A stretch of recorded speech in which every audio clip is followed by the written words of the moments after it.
काबुलीवालार बंगाली बहू यानी काबुलीवाला की बंगाली पत्नी। 1998 में प्रकाशित इस संस्मरण की लेखिका सुष्मिता बनर्जी ने अपनी मौत को खुद चुना था। शायद यह कहना गलत नहीं होगा। तभी तो दोस्तों रिश्तेदारों के लाख समझाने के बावजूद सुष्मिता ने अफगानिस्तान लौटने का फैसला किया।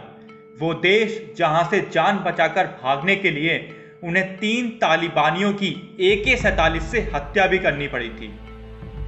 कोलकाता के एक मध्य वर्गीय परिवार में जन्मी सुष्मिता ने अपने परिवार के खिलाफ जाकर वर्ष 1988 में जावाज खान नाम के अफगान व्यापारी से शादी की और उनके साथ अफगानिस्तान चली गई। लेकिन वहां उन्हें अपनी जिंदगी के सबसे बुरे दिनों का अनुभव हुआ। वहां जाकर सुष्मिता को जावाज के पहले से शादीशुदा होने की बात का पता चला। बावजूद इसके सुष्मिता ने अपनी किस्मत को स्वीकारते हुए अपने पति के पैतृक घर में रहना शुरू किया। जाबाज तो व्यापार के सिलसिले में कोलकाता आ गए, लेकिन सुष्मिता वहां फंस गई। तालिबान के उस खूनी दौर को झेलने के लिए जिसे उन्होंने अपने संस्मरण काबुलीवालार बंगाली बहू में साझा किया है।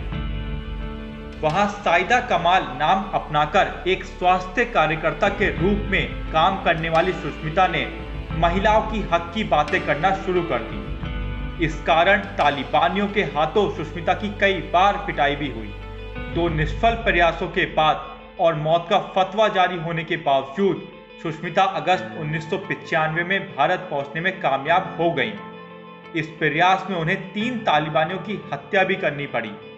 वर्ष 2013 तक भारत में रहकर सुष्मिता ने कई पुस्तकें प्रकाशित की। इस बीच वर्ष 2003 में उनकी जिंदगी पर आधारित एक फिल्म एस्केप फ्रॉम तालिबान भी आई, जिसमें सुष्मिता का किरदार मनीषा कोइराला ने निभाया।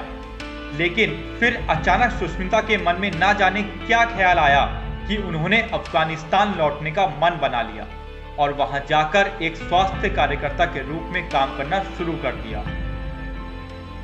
सुष्मिता के नजदीकी लोगों की इस पर अलग अलग राय है। कुछ का कहना है कि वो अफगानिस्तान में एक और किताब लिखना चाहती थी, तो कुछ कहते हैं कि सुष्मिता उस टिन्नी नाम की बच्ची के लिए गई थी जो जावाज के ही परिवार की थी और जिससे सुष्मिता का गहरा रिश्ता था।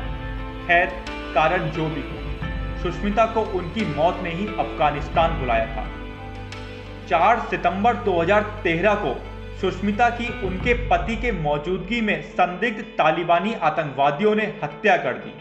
अगले दिन उनकी लाश एक मदरसा के पास पाई गई। सुष्मिता की मौत के बाद कई सवाल उठे और जावाज और उनके परिवार पर भी शक की सुई गई। लेकिन हत्यारा जो भी रहा हो, सच तो यह है कि सुष्मिता के गलत निर्णय ने उनसे उनकी जिंदगी छीन ली।